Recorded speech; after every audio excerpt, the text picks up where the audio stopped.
Do you know the 14 traits of successful chiropractors? We've interviewed some of the top chiropractors in the industry and have identified the common traits that they all share. Jump on over to www.chirobusinessmojo.com to get your free report today. Welcome to the Chiro Business Mojo podcast, where we deconstruct the methods, marketing, and mindset of successful business people and chiropractors from around the world. And now your host, Dr. Richard Day. Yes, I am Dr. Richard Day, and this is the Chiro Business Mojo podcast. Hello, and thank you so much for spending some of your time with me. Well, I gotta tell you, a strange thing has started happening around my house. My wife will walk around behind me sometimes and say, "Yes, I am Dr. Richard Day, and this is me taking out the garbage," or other some mundane task. So just a gentle reminder to let you know that never get too full of yourself. There will always be someone there to sort of bring you down, and a lot of times it's those who are closest to you. But I gotta tell you, it is all in good fun, and I can't help but get into my DJ voice mode when I get a microphone in front of me. I blame years of being in a band and, playing my fair share of weddings and corporate events. You just have to come at it with some excitement, and, I'm excited about what I do here, and I'm excited about the message I'm bringing to you every day. And speaking of excitement, I am absolutely thrilled about my guest today. Dr. Janice Hughes is a leader, a teacher, an author, and a coach to thousands of professionals. Her unique style of leadership has represented an extraordinary value asset to those lives she has touched.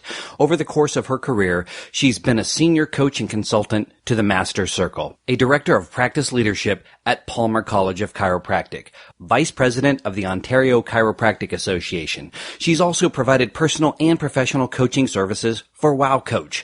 She's authored multiple books and audio presentations on values, attraction and prosperity, and practice applications of universal laws. As a scientist, author, international lecturer, and mega-volume practitioner, Dr. Janice Hughes has been one of the top coaches in chiropractic for over a decade, leading the prestigious Winner's Circle and coaching some of the most significant practices in our profession. Welcome, Dr. Janice Hughes. Thank you so much. It's a pleasure to be here with you today. Well, thanks so much for checking in with us, and I invite you to jump in and help fill in any gaps I may have glossed over in your bio. Sure. Actually, you talked a lot about sort of the history and some of the things I've done. Currently, I think it's just really important for people to know that I'm not still in private practice.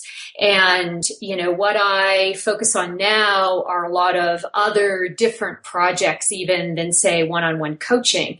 Like I go down and I work with some of the students at Life University, and I do that, several times a year just to really give back to them and help them focus on success. And then now at this stage of my career, I'm really focused with a big project on autism. So at some other point when we're not talking success and coaching and things, I'd even be happy to have a conversation about that. I'd love to do that. I've got a son that's on the autistic spectrum. I guess that is. And so I'd love to chat with you more about that because I think that research is fascinating. It is.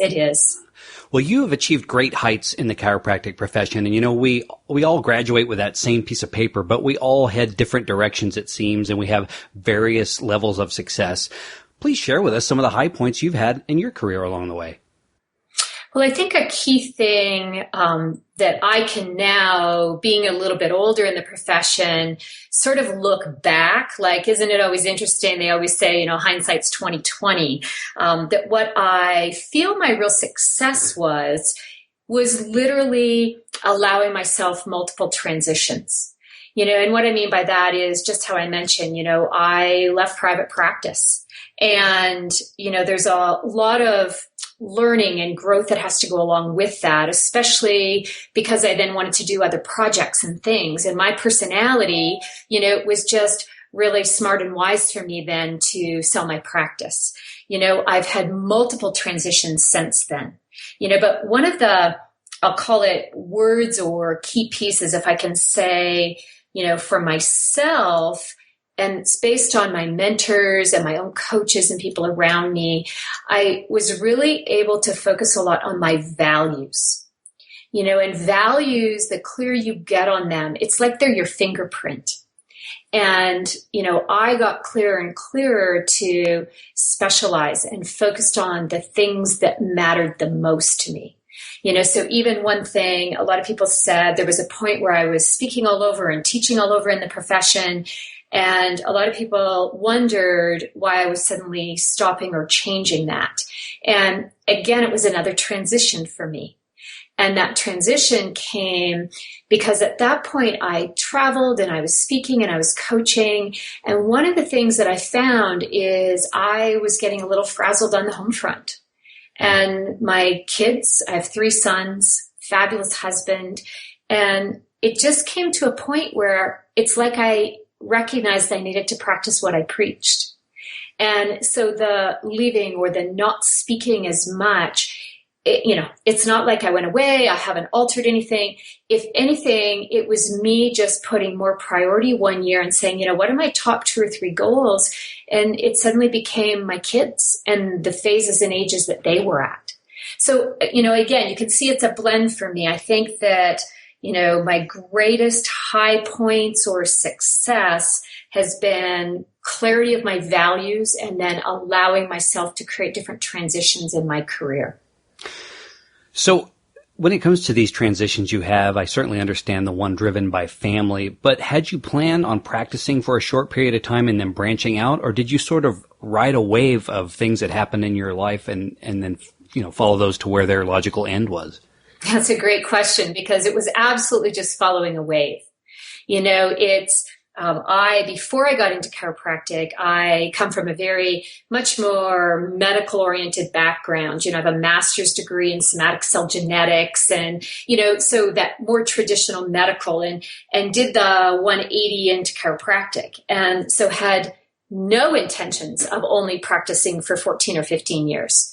It was like, that's what I was really good at. And I loved it. I absolutely loved it. It's not, oh, wow, I left because something wasn't working. You're exactly right. I love those words. I followed the wave, that as I did my own personal growth and development and learning, those things and blending that with some of my natural communication skills, it just very quickly became that I was myself benefiting from coaching and then started studying and being trained as a coach. And then how could I utilize that? And, I'm very fortunate that I have some really dear friends and mentors in the profession, that really challenged me, through some of the stages, not trying to be jack of all trades, and master of none, to recognize I'd been a masterful practitioner.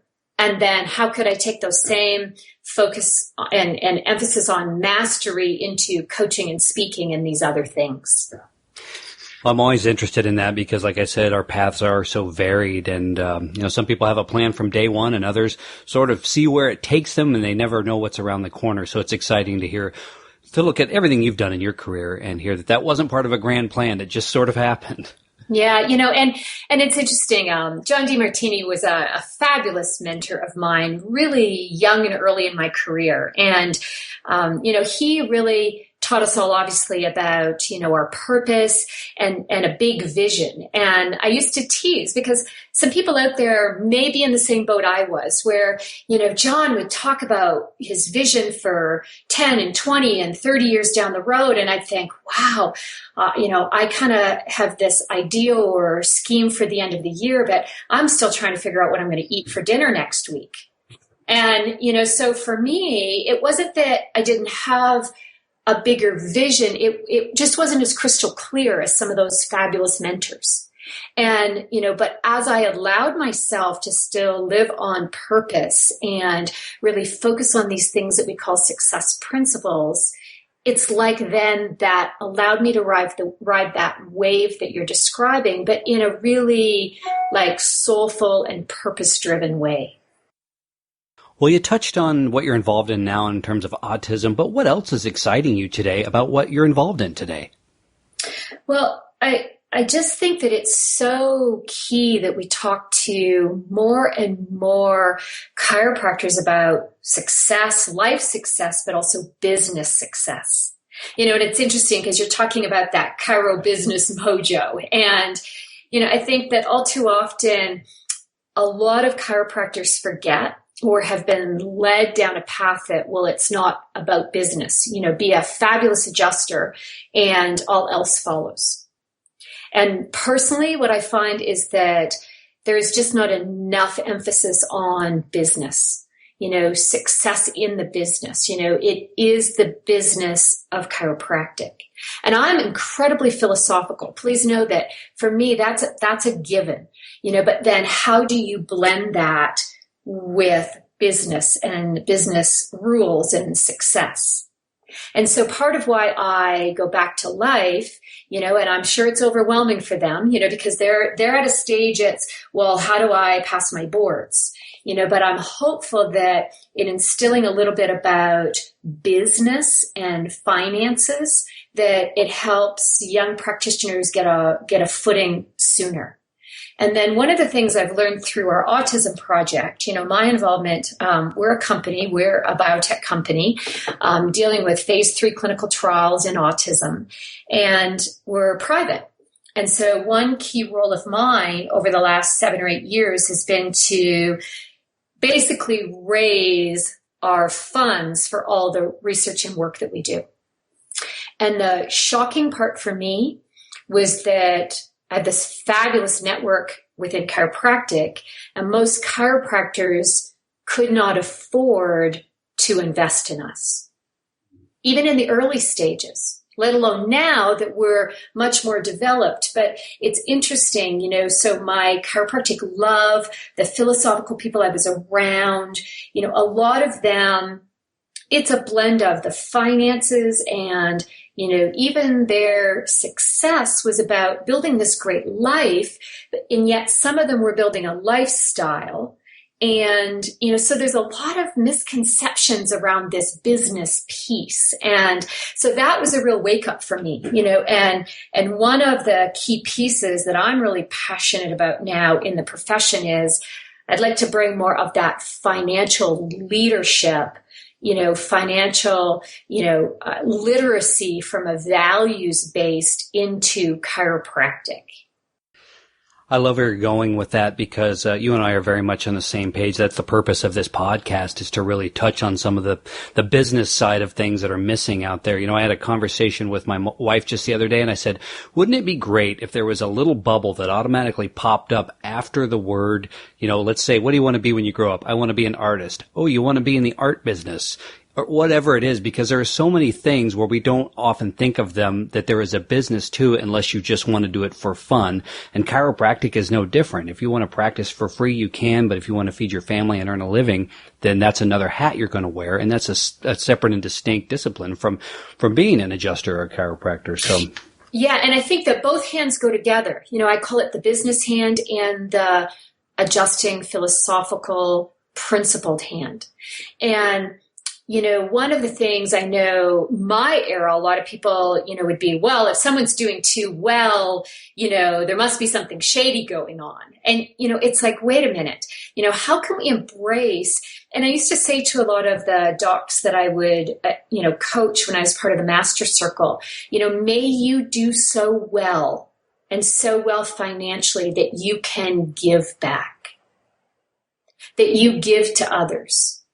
And a lot of young practitioners even come out, one of those challenges is when you do set up your practice, say in an area, that you grew up, I always say to them, it's okay. I would even recognize there's some family and close friends, that you would like to, let's call it gift your care to them.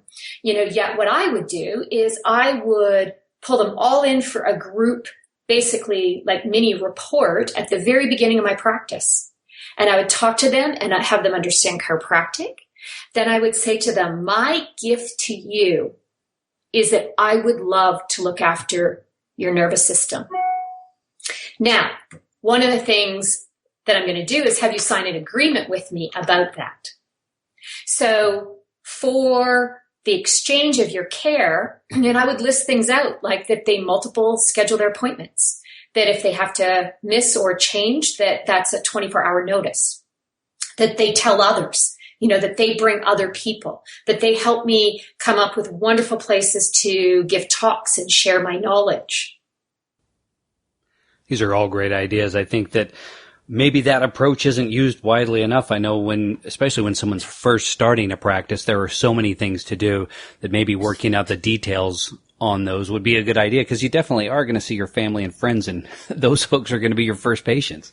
That's right. And, so instead of also all of us saying, oh, never give away your care, if you have a relationship with someone that you would love to gift them, I don't even call it giveaway, I call it gift them, then I would put them on requirements to do that.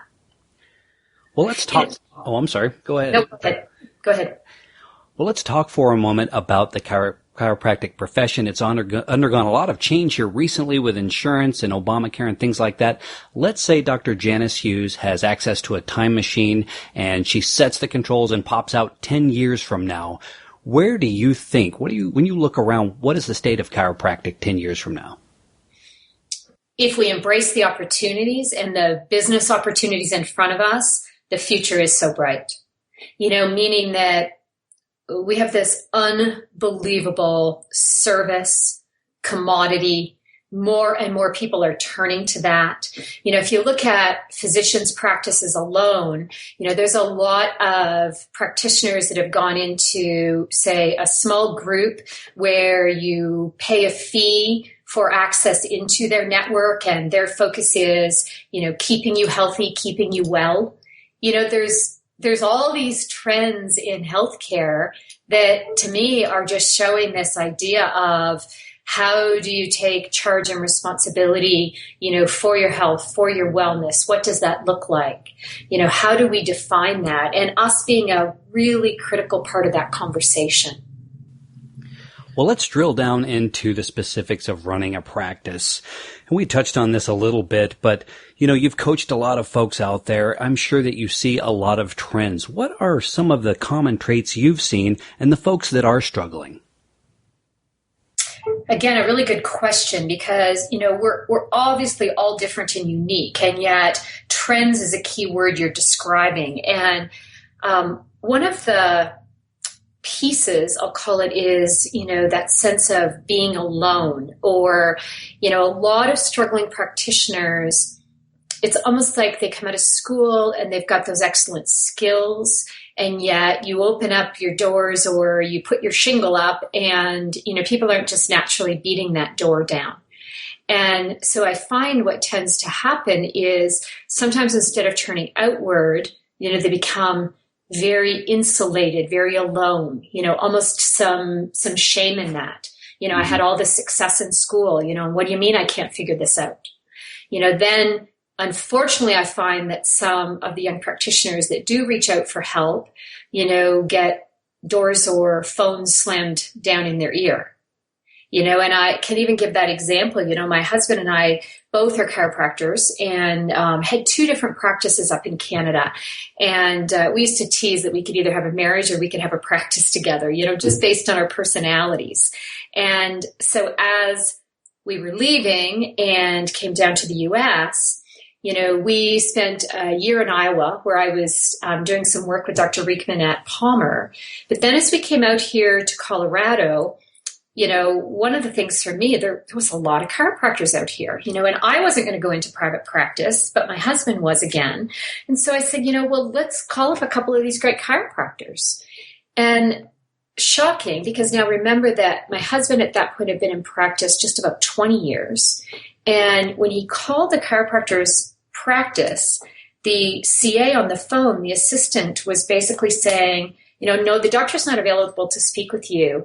We have enough chiropractors in town, actually, and we're definitely not looking for anyone to join our practice. Please don't bother calling back.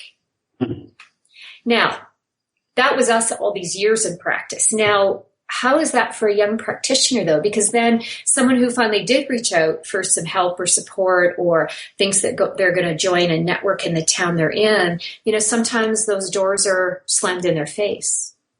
So I think one of the biggest challenges or trends, is where and how to find like-minded people. And I'm going to encourage any young doc or anybody, with any of that sense of aloneness or I'm supposed to figure this out, just keep asking.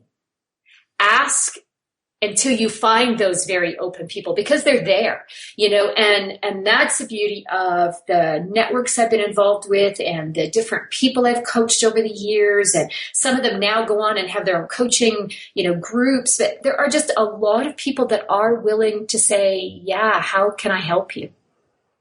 And I give that example that, I always tease, I succeeded in spite of myself. Because I came out of school and, the same thing. Wow, I thought I had it figured out. And, luckily for me, I was a little more extroverted, and I opened my mouth and I talked and, connected with, companies and people in the community. But I'll tell you that the advantage of that and my personality was I kept looking for great people. And miraculously, because of my mindset, I actually found them.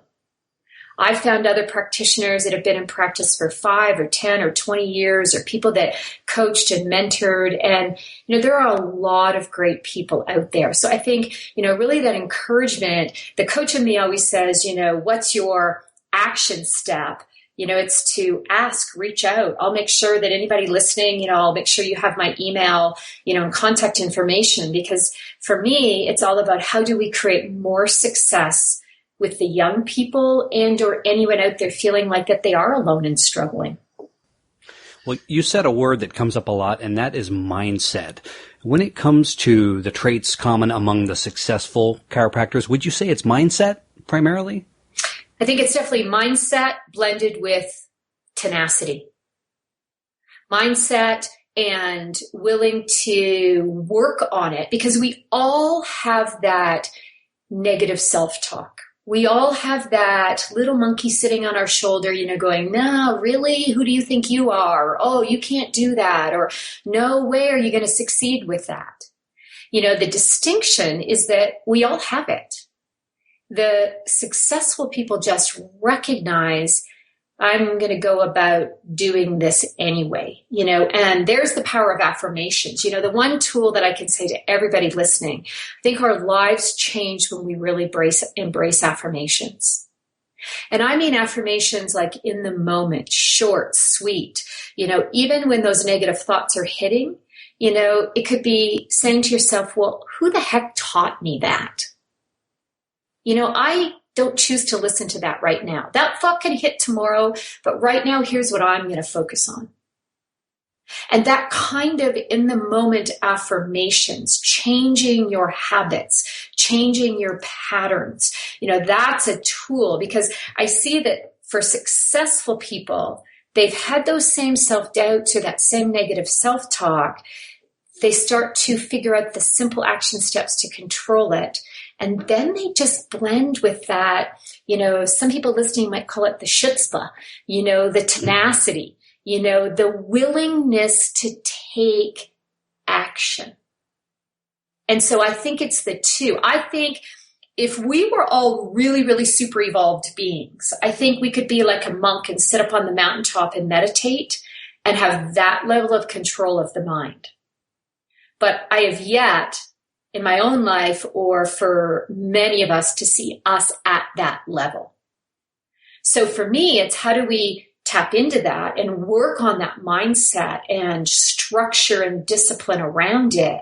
And then how do we blend it with action steps? And, the question I'm going to have anybody listening write down is the question that you ask yourself, what is my next simplest action step? Because I think why a lot of us avoid some of that action is we always think about the real big stuff. In practice, well, I need a better location, or I need to renovate the whole building. It's looking a little tired in my practice. I mean, those are really, really, really big things, versus what's my simplest step today? Can I pick up the phone? Can I do one thing? Can I write an affirmation for myself? Can I read a simple, great book? Who can I call? So my favorite is, what is the next simplest action step that I can take? That is it for part 1 of our interview with Dr. Janice Hughes. Make sure you check out tomorrow's podcast for part 2. Thanks for listening to the Chiro Business Mojo podcast at www.chirobusinessmojo.com.